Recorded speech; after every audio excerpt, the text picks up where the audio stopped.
அனைவருக்கும் வணக்கம். இன்னைக்கு ப்ரீ மார்க்கெட் அனலைஸில் எந்த ஸ்ட்ரைக் எங்கே சப்போர்ட் அண்ட் ரெசிஸ்டன்ஸ் எடுத்தால் மார்க்கெட் ரெண்டு ஷிஃப்ட் பண்ணலாம். ஸ்பெசிஃபிக்காக அது எந்த ஸ்ட்ரைக்னு இல்லை, எல்லா ஸ்ட்ரைக்லையும் நம்மளால கொடுக்க முடியுங்க. நான் ஒரு நாள் சூஸ் பண்ணி ஒரு ஸ்ட்ரைக்கு கொடுக்குறேன். நம்ம எல்லா ஸ்ட்ரைக்லையுமே நம்ம கொடுக்கலாம் அந்த மாதிரி. அப்போது அதை வைத்து ட்ரேட் பண்ணக்கூடாது. அது ஒரு அடிஷ்னல் டூல். நீங்கள் சிந்திக்கணும் என்பதற்காக தான் இந்த வீடியோ. ஓகேங்களா?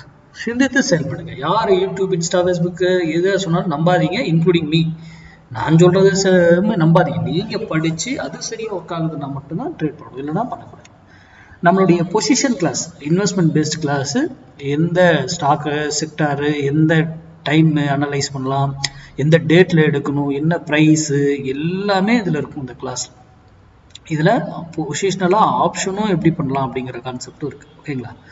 இது வருகிற மார்ச் 5ஆம் தேதி துவங்குது. அதுக்கான டீட்டெயில் டாபிக் யார் யாருக்கு கேட்டிருந்தீங்களோ உங்களுக்கு அனுப்பியிருக்கேன். வராதவங்க எனக்கு மெசேஜ் பண்ணி கேட்டுக்கோ.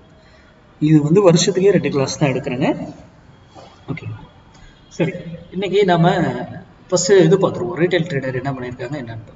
ரீட்டைல் ட்ரேடர் இன்னும் 2,94,000 கான்ட்ராக்ட் பைல இருக்காங்க. ஆனால் இங்கே பாருங்க, நேற்று 1,67,996 கான்ட்ராக்ட் செல்லுக்கு மாறி இருக்காங்க. ரீட்டைல் ட்ரேடர் இன்னும் இதுலயும் செல்லுக்கு வந்துட்டாங்கன்னு சொல்லுங்க, பெட்டரா இருக்கும் மார்க்கெட் மேலே ஏறுறதுக்கு. ஓகேங்களா? அவங்க எவ்வளோ இருந்தாங்க, 9 லட்சம் மார்க்கெட்லாம் இருந்தாங்க ஒரு 2-3 டேஸ்க்கு முன்னாடிலாம். அப்படியே குறைஞ்சு வந்துட்டாங்க. பார்த்தீங்களா? மார்க்கெட் ஏன் ஏறுது அப்படிங்கிறதுலாம் இப்போ புரியுதுங்களா? இந்த ஒரு ரீசனுக்காக தான். சரி, ஆனால் ப்ரோ ட்ரேடர் இன்னும் 1,24,000 கான்ட்ராக்ட் இப்போ தான் ஆரம்பிச்சிருக்காங்க. பெருசாக 1 லட்சம் தான், நேற்று 1,25,000 பண்ணியிருக்காங்க. இன்னைக்கு என்ன பண்ணுறாங்க அப்படிங்கிறதெல்லாம் பார்க்கணும். ஏன்னா அவங்க திடீர்னு அடுத்த நாள் சேஞ்ச் பண்ணிட்டாங்கன்னா இது மாற்றத்துக்கு கொடுப்போம். இதெல்லாம் முடிஞ்சு போனது டேட்டா. லைவ்ல என்ன நடக்குதுன்னு நமக்கு தெரியாது. இது ஒரு அடிஷ்னல் டூல், அவ்வளோதான். அதை வச்சு நம்ம ஒரு என்ன இது ட்ரெண்ட் இருக்கோ அதில் பார்த்து இது இன்னைக்கு இந்த ட்ரெண்ட்ல இருக்காங்க அப்படிங்கிறத மட்டும்தான் நம்ம எடுத்துக்க முடியுமே தவிர இதை வச்சு எல்லாம் ட்ரேட் பண்ண முடியாது. இது ஒரு அடிஷ்னல் டூல். ஓகேங்களா? நம்ம மேக்ஸ் படி தான் நம்ம ட்ரேட் பண்ணுவோம். இன்னைக்கு நம்ம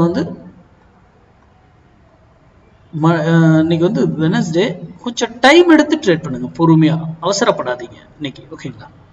இன்னைக்கு 26,000 புட்டு இருக்கு இல்லைங்களா, 138 ரூபீஸ் சப்போர்ட் எடுத்தா மார்க்கெட் டவுன் ஆகும்.